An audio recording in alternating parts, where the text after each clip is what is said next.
Atas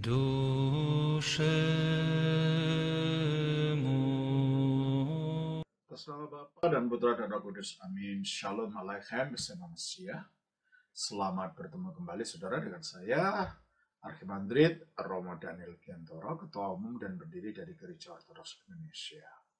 Kita bertemu lagi dalam acara penjawab pertanyaan saudara yang sudah saudara kirim kepada saya. Tapi sebelumnya saya minta saudara yang belum untuk subscribe dan untuk klik itu like-nya serta loncengnya supaya kalau kami mengunggah video-video baru saudara akan mendapat notifikasi, dan tolong juga share ini kepada teman-teman saudara. Dan kalau saudara merasa tergerak untuk mendukung pelayanan ini supaya makin menjadi berkat bagi banyak orang, saudara bisa mengirimkan persembahan saudara melalui rekening yang ada di bawah ini, ada di bawah video ini. Dan kalau saudara ingin supaya merintis cabang dari Gereja Ortodoks di tempat saudara yang kalau memang belum ada, saudara bisa menghubungi Romo Yakobus yang nomor teleponnya juga ada di bawah video ini. Kalau saudara ingin berkunjung ke Gereja Ortodoks, saudara bisa melihat daftar daripada gereja parokia kami dan juga cabang-cabang yang ada di wilayah-wilayah di mana saudara ada. Dan untuk kali ini acara kita akan menjawab pertanyaan dari saudara Cipou, TJIE-POUW, berasal dari Bogor, berasal dari Gereja Kemah Tabernakel Bogor. Terima kasih Pak Cipou atas kiriman pertanyaannya kepada saya. Pertanyaan Pak Cipou adalah, Romo saya mau bertanya tentang Lukas 13 ayat 35. Yerusalem, Yerusalem, engkau yang membunuh nabi-nabi dan melempari dengan batu orang-orang yang diutus kepadamu. Berkali-kali aku rindu mengumpulkan anak-anakmu sama seperti induk ayam mengumpulkan anak-anaknya di bawah sayapnya, tetapi kamu tidak mau. Sesungguhnya rumahmu ini akan ditinggalkan dan menjadi sunyi. Tetapi aku berkata kepadamu, kamu tidak akan melihat aku lagi hingga pada saat kamu berkata, diberkatilah dia yang datang dalam nama Tuhan. Apakah di sini Yesus sedang berbicara tentang hari kiamat? Artinya hari kiamat akan tiba kalau seluruh Israel sudah mau menerima Yesus sebagai Mesias mereka. Terima kasih, Romo. Pak Cipou, kalau kita melihat di sini, Yesus mengeluhkan tentang Yerusalem yang dikatakan membunuh nabi-nabi dan melempari dengan batu orang-orang yang diutus kepadamu. Itu merefleksikan kisah sejarah di mana bangsa Israel dalam masa-masa kemurtatan mereka banyak menolak nabi-nabi. Ya, banyak raja-raja mereka yang murtad, ya, yang menyembah berhala, dan contohnya Nabi Elia dikejar-kejar, dan nabi-nabi yang lain yang banyak yang dibunuh, yang dianiaya seperti Yeremia dan lain-lain. Dan Yesus mengingatkan ini kepada Israel. Yerusalem, Yerusalem, engkau yang membunuh nabi-nabi dan melempari dengan batu orang-orang yang diutus kepadamu. Ya. Berkali-kali aku rindu mengumpulkan anak-anakmu. Sama seperti induk ayam mengumpulkan anak-anaknya di bawah sayapnya, tetapi kamu tidak mau. Ini ada dua tafsiran, ada dua kelompok penafsir. Bahwa berkali-kali aku rindu mengumpulkan anakmu itu menunjuk bahwa Yesus sebenarnya lebih sering ke Yerusalem daripada yang dicatat di dalam Injil Sinoptik Matius, Markus, Lukas. Dan ada disebutkan di sini, coba kita lihat di dalam Yohanes 2:13. Yohanes 2:13. Ketika hari raya Paskah orang Yahudi sudah dekat, Yesus berangkat ke Yerusalem. Ini tidak disebutkan di Sinoptik. Terus dalam bait suci sudah cukup. Pasal 4 ayat 45. Maka setelah ia tiba di Galilea, orang-orang Galilea pun menyambut dia karena mereka telah melihat segala sesuatu yang dikerjakannya di Yerusalem Ya, pada pesta itu. jadi pernah ke Yerusalem ke sana. Kita baca juga pasal 5 ayat 1. Sesudah itu ada hari raya orang Yahudi dan Yesus berangkat ke Yerusalem. Pasal 7 ayat 10. Tetapi sesudah saudara-saudara Yesus berangkat ke pesta itu, ia pun pergi juga ke situ, tidak terang-terangan tetapi diam-diam. Ya, ke Yerusalem juga. Pasal 10 ayat 22. Tidak lama kemudian tibalah hari raya pentabisan Bait Allah di Yerusalem. Ketika Yerusalem. itu musim dingin. Dia pergi ke Yerusalem. Jadi menurut kelompok penafsir ini yang dimaksud dengan Yerusalem, Yesus ya di dalam ayat ini, Yerusalem, engkau yang bernabi, aku rindu, berkali-kali aku rindu mengumpulkan anakmu. Berarti menurut penafsir ini bahwa berkali-kali Yesus pergi ke Yerusalem yang tidak dicatat di dalam Injil Sinoptik. Tetapi ini juga dapat dimengerti bahwa Yesus sebagai firman Allah yang dalam perjanjian lama selalu menampakkan diri dalam wujud teofani, dalam wujud sebagai malak Yahweh atau malaikat Tuhan. Itu selalu mengingatkan bangsa Israel untuk kembali kepada Bapa, untuk kembali kepada Yahweh, supaya jangan mereka menyembah berhala. Dan mereka ingin dan Allah melalui sabdanya, melalui firman-Nya yang menampakkan diri sebagai malaikat Yahweh itu selalu mengingatkan bangsa Israel untuk bertobat. Ya, makanya dikatakan berkali-kali aku rindu mengumpulkan anak-anakmu seperti induk ayam mengumpulkan anaknya di bawah sayapnya. Jadi dalam maunya Allah menghendaki melalui firman-Nya ini menghendaki supaya bangsa Israel itu dalam lindungannya.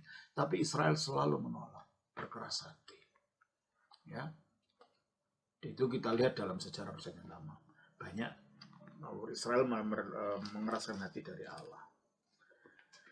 Lalu selanjutnya 35, sesungguhnya rumahmu ini akan ditinggalkan dan menjadi sunyi. Yang dimaksud dengan rumahmu ini adalah Bait Allah. Akan ditinggalkan menjadi sunyi. Kenapa? Karena pada waktu Israel itu Yesus ditangkap dan dibawa kepada pengadilan Pontius Pilatus.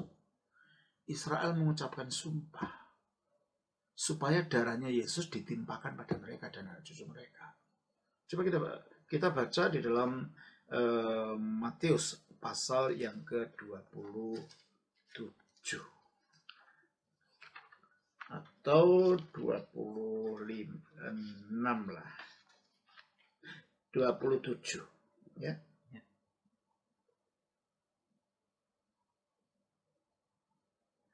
Ayat 25, ayat 24 25. Ketika Pilatus melihat bahwa segala usaha akan sia-sia, malah sudah mulai timbul kekacauan, ia mengambil air dan membasuh tangannya di hadapan orang banyak dan berkata, "Aku tidak bersalah terhadap darah orang ini.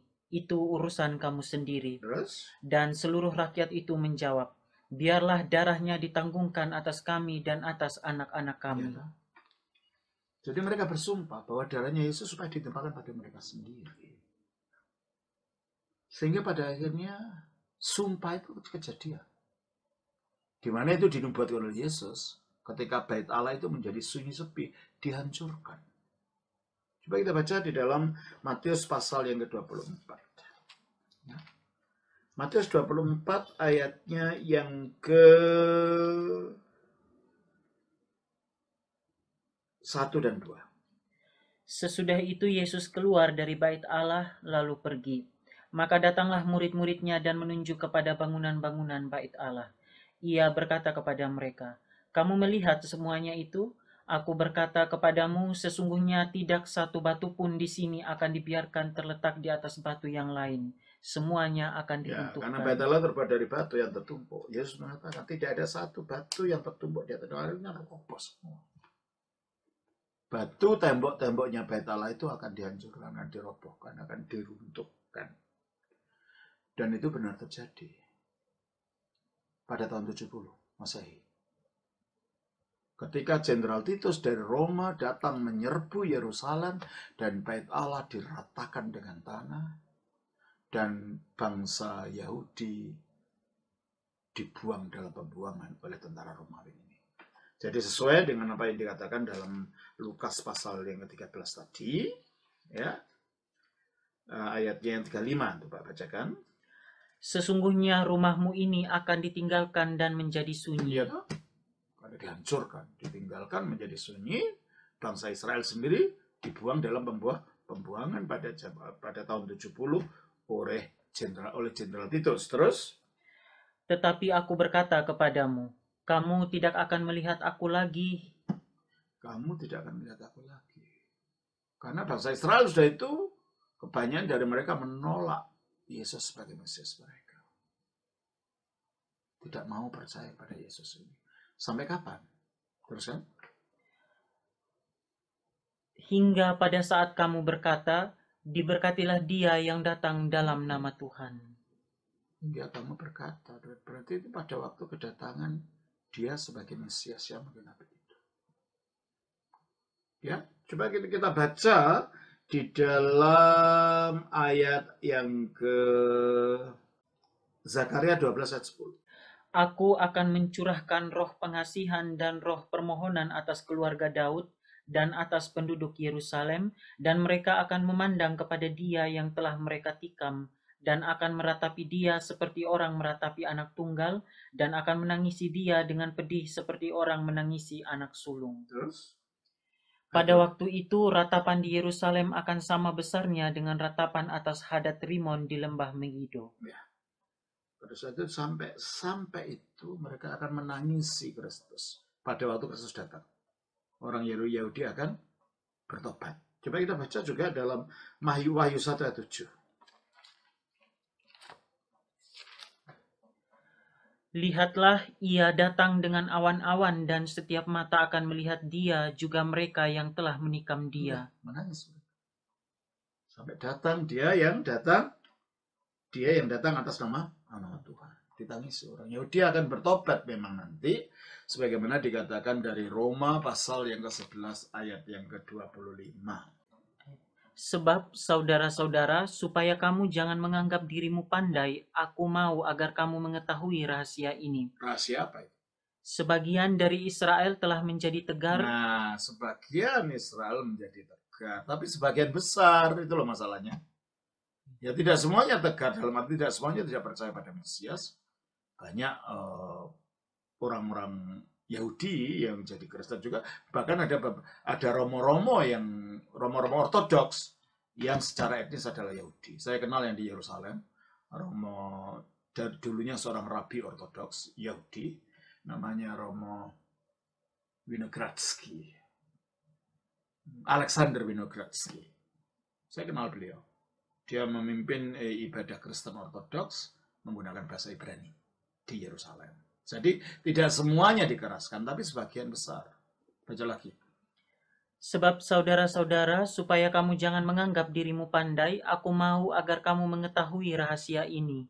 Sebagian dari Israel telah menjadi tegar sampai jumlah yang penuh dari bangsa-bangsa lain telah masuk. Jadi tegarnya Israel itu sampai jumlah penuh bangsa-bangsa lain, artinya sampai orang yang ditetapkan untuk diselamatkan untuk menjadi bagian dari gereja itu penuh jumlahnya. Nah, kita nggak tahu jumlahnya mana. Oleh karena itu gereja harus selalu mengabarkan Injil, karena kita tidak tahu sampai seberapa jumlah yang penuh dari bangsa-bangsa lain ini menjadi percaya. Dengan menjadi percaya bangsa lain, nanti Israel akan bertobat. Terus kan? Dengan jalan demikian seluruh Israel akan diselamatkan. Nah, dengan jalan demikian, dengan jalan bangsa-bangsa ini yang non-Yahudi ini datang pada pengenalan akan Kristus, percaya pada Kristus, nanti Israel semuanya akan terjadi pertobatan nasional. Sekarang mereka menolak, nanti suatu saat dengan cara Tuhan mereka akan menerima Kristus. Makanya dikatakan dalam Lukas 13 ayat 35 tadi, sesungguhnya rumahmu ini akan ditinggalkan dan menjadi sunyi. Ini berbicara tentang penghancuran Yerusalem pada tahun 70. Terus? Tetapi aku berkata kepadamu, kamu tidak akan melihat aku lagi hingga... Ya, selama sejarahnya mereka akan melihat Yesus lagi. Ya, terus sampai kapan? Hingga pada saat kamu berkata, diberkatilah dia yang datang dalam nama Nah, Tuhan. ini bisa diberkati pada waktu Yesus masuk ke Yerusalem awalnya, ya, pada minggu malam. Tapi ini juga bisa menunjuk kepada kedatangannya atas nama Tuhan pada hari Jumat. Ya, ya saudara, saya kira saudara Cipo, saya kira demikianlah yang dapat saya jawab dari pertanyaan saudara ini. Kiranya Tuhan memberkati atas nama Bapa, Putra, Roh Kudus. Amin.